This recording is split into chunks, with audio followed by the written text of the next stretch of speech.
Trump నిరంకుశంగా వ్యవహరిస్తున్నారంటూ అమెరికన్లు no Kings పేరుతో మరోసారి దేశవ్యాప్త ఆందోళనలు చేస్తున్నారు. 50 రాష్ట్రాల్లో 2500కు పైగా ప్రదేశాల్లో నిరసనలు మొదలుపెట్టారు. పలు ఐరోపా దేశాల్లోనూ వీరికి మద్దతుగా నిరసన కార్యక్రమాలు జరిగాయి. రెండవసారి అధ్యక్షుడిగా బాధ్యతలు చేపట్టిన తర్వాత దూకుడుగా వ్యవహరిస్తున్న డొనాల్డ్ ట్రంప్ సంస్కరణల పేరుతో ఊహించని నిర్ణయాలు తీసుకుంటున్నారు.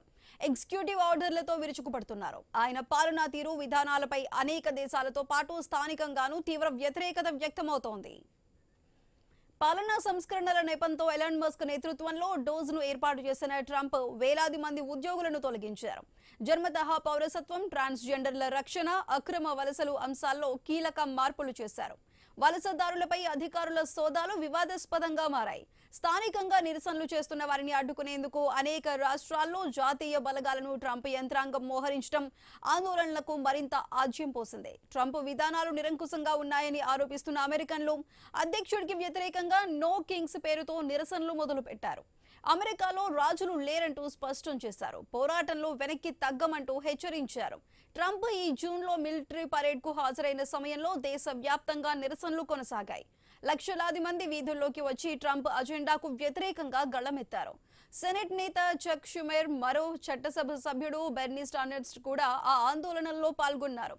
ఇటీవల అమెరికా ప్రభుత్వం షట్ డౌన్ లోకి వెళ్లిపోయింది. 3 వారాలుగా అనేక సేవలు నిలిచిపోయాయి. లక్షల మంది ఉద్యోగులపై షట్ డౌన్ ప్రభావం చూపుతోంది. ఈ పరిస్థితులన్నీ అమెరికన్లలో మరింత ఆగ్రహానికి కారణమవుతున్నట్లు తెలుస్తోంది. దీంతో ట్రంప్నకు వ్యతిరేకంగా మరోసారి దేశవ్యాప్తంగా ఆందోళనలు మొదలయ్యాయి. ఈ నిరసనలను వైట్ హౌస్ తో పాటు రిపబ్లికన్లు తోసిపుచ్చారు. ఈ ర్యాలీలో పాల్గొనే వారంతా అమెరికా రాజకీయాలకు దూరంగా ఉండేవారేనని విమర్శించారు.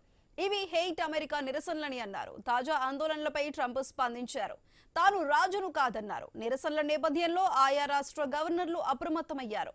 ముందస్తు చర్యగా జాతీయ బలగాలను రంగంలోకి దించారు.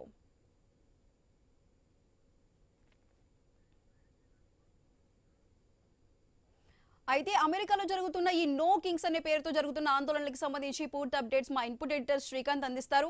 శ్రీకాంత్, చెప్పండి, అమెరికాలో జరుగుతున్న ఈ నిరసనలకి సంబంధించి అసలు ఏ విధంగా చూడొచ్చు అంటారు? Good morning. అంటే రెండోసారి అధికారంలోకి వచ్చిన తర్వాత ట్రంప్ మళ్ళా వివాదాలకు ఒక సెంట్రిక్ పాయింట్ గా మారుతున్నారు. పాలనా సంస్కరణల పేరుతో తీసుకుంటున్నటువంటి నిర్ణయాలు ఏవైతున్నాయో తో పాటు కంటిన్యూస్ గా జారీ చేస్తున్నటువంటి ఎగ్జిక్యూటివ్ ఆర్డర్స్ ఏవైతున్నాయో ఇవన్నీ కూడా ప్రజలలో తీవ్ర అసంతృప్తి కనిపిస్తోంది. ఆ విధానాలు కానీ ప్రజాస్వామ్య విలువలకు ఇవన్నీ విరుద్ధంగా ఉన్నాయంటూ కూడా ఆరోపణలు వస్తున్నాయి. అమెరికా వ్యాప్తంగా నో కింగ్స్ పేరుతోటి భారీ నిరసనలు ఉధృతంగా మారాయి. గతంలో కూడా జూన్ నెలలో ట్రంప్ పుట్టినరోజు నాడే నో కింగ్స్ తోటి పెద్ద నిరసనలు వచ్చాయి. ట్రంప్ వ్యవహారం మొత్తం ఒక రాజులాగా పరిపాలన జరుగుతోంది. బట్ అమెరికాలో రాజులు లేరు అంటూ కూడా నినాదం పెద్ద ఎత్తున ఉద్యమం నడుస్తోంది. చాలా రోజుల నుంచి ట్రంప్ పాలనా తీరుపైన అసహనం వ్యక్తం చేస్తున్నారు అక్కడటువంటి సిటిజన్స్ అంతా కూడా. అధికారం మొత్తం కూడా ట్రంప్ దుర్వినియోగం చేస్తున్నారంటూ కూడా నో కింగ్స్ పేరుతో నిరసనలు వస్తున్నాయి.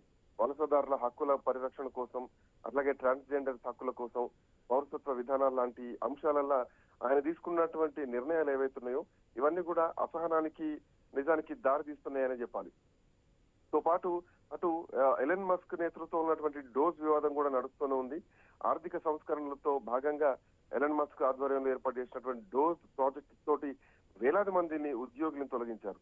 ఇది నిజం చెప్పాలంటే కార్మిక వర్గాలలో మొత్తం కూడా నిరసనకు దారితీస్తుంది. ఇంకోవైపు అక్రమ వలసల పైన సోదాలు నిర్వహించడంలో కానీ, లేదంటే జాతీయ బలగాల వినియోగం విషయంలో కానీ ఇవన్నీ కూడా ప్రజాస్వామ్యానికి విరుద్ధం అంటూ కూడా విమర్శలు వస్తున్నాయి. దేశవ్యాప్తంగా ఆందోళనలు వినిపిస్తున్నాయి. గతంలో జూన్ లో కూడా ఇలాంటిదే వచ్చింది. ఆ తర్వాత అక్టోబర్ 18న కూడా ఈ ఉద్యమం ప్రారంభమైంది. ఆల్మోస్ట్ ఇప్పటికే 2550కి ప్రాంతాల్లో 50 రాష్ట్రాల్లో ఇది జరుగుతోంది. చాలా మంది లక్షలాది మంది రోడ్ల మీదకి వస్తున్నారు. నో కింగ్స్, ఓన్లీ డెమోక్రసీ అంటూ కూడా నినాదాలు చేస్తున్నారు. చాలా యూరోపియన్ దేశాల్లో కూడా ఈ ఉద్యమానికి మద్దతు అయితే వస్తోంది. అంటే ఇక్కడ సుధా ఇంకొక అంశం ఏంటంటే రాజకీయ రియాక్షన్స్ కూడా వస్తున్నాయి. అమెరికా సెనేట్ నేత ఎవరైతే చక్ షుమెర్ ఉన్నాడో ఆయనతో పాటు అటు బెర్నీ సాండర్స్ తో సహా చాలా మంది ప్రజాప్రతినిధులు కూడా ఈ నిరసనలో పాల్గొంటున్నారు. అటు వైట్ హౌస్ మాత్రం ఈ ఆందోళనని హేట్ అమెరికా క్యాంపెయిన్ గా దీన్ని ఖండిస్తోంది. అంటే అమెరికాని ఇష్టపడిన వాళ్ళు చేస్తున్నటువంటి క్యాంపెయిన్ గా వాళ్ళు చూస్తున్నారు. సో మరోవైపు ట్రంప్ కూడా అంటున్నారు స్వయంగా, నేను రాజును కాదు ప్రజాస్వామ్యానికి ఒక సేవకుని అంటున్నారు. సో ఇట్లా నేపథ్యంలో నిరసనలు తీవ్రంగా ఉన్నాయి. భద్రతా ఏర్పాట్లు కూడా చాలా తీవ్రంగా చేస్తున్నారు. చాలా రాష్ట్రాల్లో గవర్నర్లు కూడా అప్రమత్తం అయ్యారు. ముందస్తు చర్య దిశగా జాతీయ బలగాలను కూడా మోహరించారు. మరోవైపు అమెరికా ప్రభుత్వం కూడా ఈ మధ్యకాలంలో షట్డౌన్ లోకి వెళ్లడం, లక్షలాది మంది ఉద్యోగులు అదే వీరందరూ కూడా ప్రభావితం అవుతున్నారు. ప్రజాగ్రహం కూడా ఇంకా ఎక్కువ పెరిగిందంటూ కూడా అంటే ఎక్కువ ప్రజాగ్రహం కూడా కనిపిస్తోంది. సో ప్రజాస్వామ్య దేశంగా గర్వించేటువంటి అమెరికాలో నిజానికి నో కింగ్స్ ఉద్యమం ప్రజలలో అసంతృప్తి ఏ విధంగా ఉందో అర్థం చేసుకోవచ్చు. ట్రంప్ తీసుకుంటున్నటువంటి విధానాలు కానీ నిర్ణయాలు కానీ అధికార దుర్వినియోగం అనేది ప్రజల్లో బాగా కనిపిస్తోంది. ఈ నిరసనలు ఎటు దారితీస్తే చూడాలి. అమెరికా రాజకీయ దిశను మార్చేటువంటి అభిప్రాయం కూడా కనిపిస్తోంది. Sai Sudha. Right Srikanth, thank you.